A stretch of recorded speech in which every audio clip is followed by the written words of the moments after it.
Assalamualaikum warahmatullahi wabarakatuh. Waalaikumsalam. Selamat pagi. Saya di sini akan memaparkan hasil kerja kelompok saya yang beranggotakan saya sendiri dan Sumirata yang Mufti. Tapi dia sekarang lagi belum tiba di kelas. Saya akan memaparkan tentang pengadaan tanah untuk pembangunan. Pengadaan tanah pemerintah untuk pembangunan biasanya dilakukan untuk proyek-proyek pembangunan infrastruktur publik seperti pembangunan jalan raya, jembatan, bandara, pelabuhan, dan proyek-proyek lainnya. Hal ini bertujuan untuk memenuhi kebutuhan masyarakat akan fasilitas publik yang lebih baik dan meningkatkan kualitas hidup mereka. Proses pengadaan tanah untuk pembangunan biasanya melalui 3 tahap, yaitu yang pertama, penentuan lokasi dan pemetaan proyek, yang kedua penilaian tanah, yang ketiga penawaran dan negosiasi. Penentuan lokasi dan perencanaan proyek. Pemerintah menentukan lokasi dan merencanakan proyek pembangunan yang meliputi penentuan penawaran dan negosiasi. Pemerintah akan memberikan tawaran harga. Jika pemilik tidak setuju maka diadakan negosiasi. Dan yang keempat, pengambilan namun harus dilakukan sesuai dengan undang-undang. Kemudian pengelolaan tanah proyek-proyek non publik seperti pembangunan perumahan baik dalam negeri maupun asing dan juga perorangan asalkan memenuhi persyaratan tertentu dan tidak merugikan pihak lain.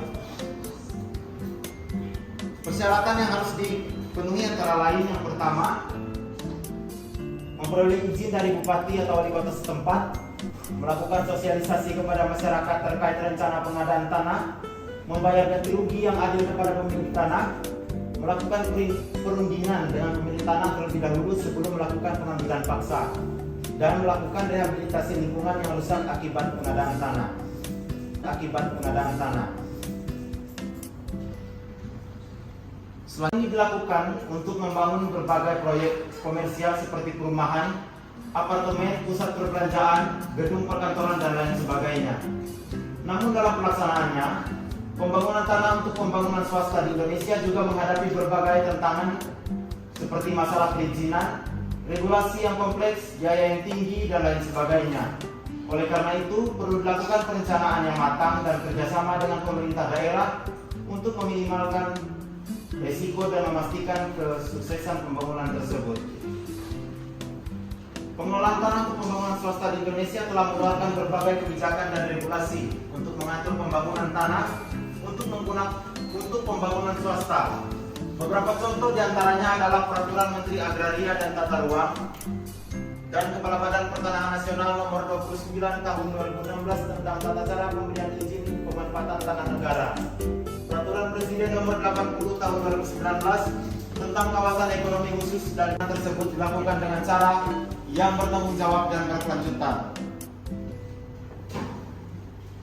Selain tantangan perizinan dan bangunan dan mengurangi daya tarik proyek tersebut bagi calon konsumen.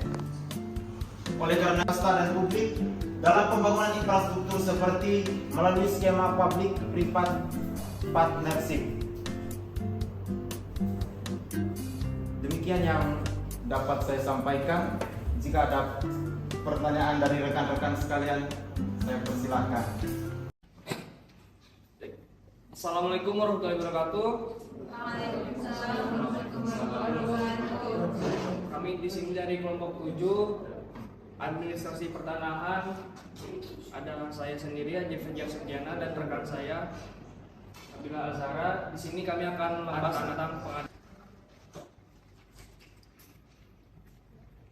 Adapun yang akan kami bahas, yang pertama pengadaan tanah pemerintah untuk pembangunan, yang kedua pengadaan tanah untuk kepentingan umum, yang ketiga pengadaan tanah tidak untuk kepentingan umum, dan yang terakhir pengadaan tanah untuk pembangunan swasta. Pengadaan tanah pemerintah untuk pembangunan. Pengadaan tanah oleh pemerintah untuk pembangunan adalah proses pengambilan hak atas tanah oleh pemerintah dalam rangka mendukung pembangunan di suatu daerah atau negara.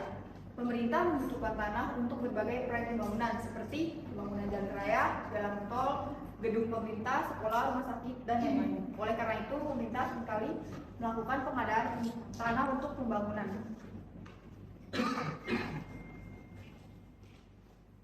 yang sudah menjadi hak milik pemerintah. Setiap cara memiliki kelebihan dan kekurangan masing-masing.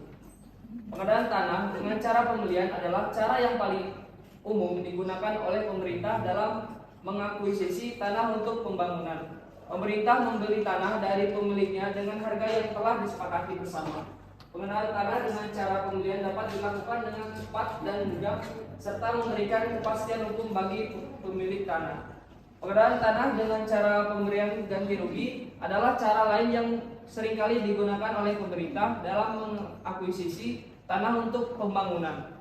Pemerintah memberikan ganti rugi kepada pemilik tanah sebagai pengganti hak atas tanah yang diambil. Besar ganti rugi biasanya ditentukan berdasarkan penilaian yang dilakukan oleh penilai pemerintah atau badan-badan publik dalam rangka mengambil alih hak atas tanah dari pemiliknya untuk kepentingan umum, seperti pembangunan infrastruktur, gedung pemerintah, sekolah, rumah sakit, dan lain-lain. Hukum dasar yang mengatur pengadaan tanah untuk kepentingan umum di Indonesia adalah Undang-Undang Nomor 2 Tahun 2012 tentang pengadaan tanah bagi pembangunan untuk kepentingan umum. Undang-undang ini mengatur seluruh proses pengadaan tanah untuk kepentingan umum, termasuk persyaratan, tata cara, dan ganti rugi yang diberikan kepada pemilik tanah. Selanjutnya, pengadaan tanah untuk kepentingan umum. Ganti rugi yang diberikan harus didasarkan pada penilaian yang dilakukan oleh penilai independen yang telah memperoleh sertifikat penilaian.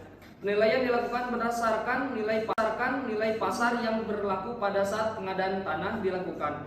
Pemerintah harus memperhatikan nilai-nilai sosial dan budaya yang terkandung dalam tanah yang diambil dan memberikan ganti rugi yang cukup untuk kerugian yang ditimbulkan pada pemilik tanah. Pemerintah harus memberikan kesempatan pada pemilik tanah untuk memberikan pendapat dan mengajukan keberatan atas proses pengadaan tanah yang dilakukan dalam kasus di mana terdapat keberatan atau perselisihan antara pemilik tanah dan pemerintah, maka dapat diselesaikan melalui mekanisme penyelesaian sengketa yang telah ditetapkan oleh Undang-Undang Nomor 2 Tahun 2012. Selanjutnya, pengadaan tanah tidak untuk kepentingan umum. Pengadaan tanah tidak untuk kepentingan umum adalah tindakan pengambilan hak atas tanah yang dilakukan oleh pihak swasta atau individu tanpa melibatkan pemerintah. Atas tanah tidak bersifat mutlak. Artinya hak atas tanah dapat dibatasi atau diambil alih oleh negara atau pihak lain untuk kepentingan umum, misalnya untuk pembangunan infrastruktur atau proyek-proyek publik lainnya. Pengadaan tanah untuk pembangunan swasta. Pengadaan tanah untuk pembangunan swasta adalah tindakan pengambilan hak atas tanah oleh pihak swasta atau individu untuk kepentingan bisnis atau komersial. Pengadaan tanah semacam ini seringkali memicu konflik dengan masyarakat. Lalu kami akan persilakan kepada kelompok selanjutnya. Assalamualaikum warahmatullahi wabarakatuh.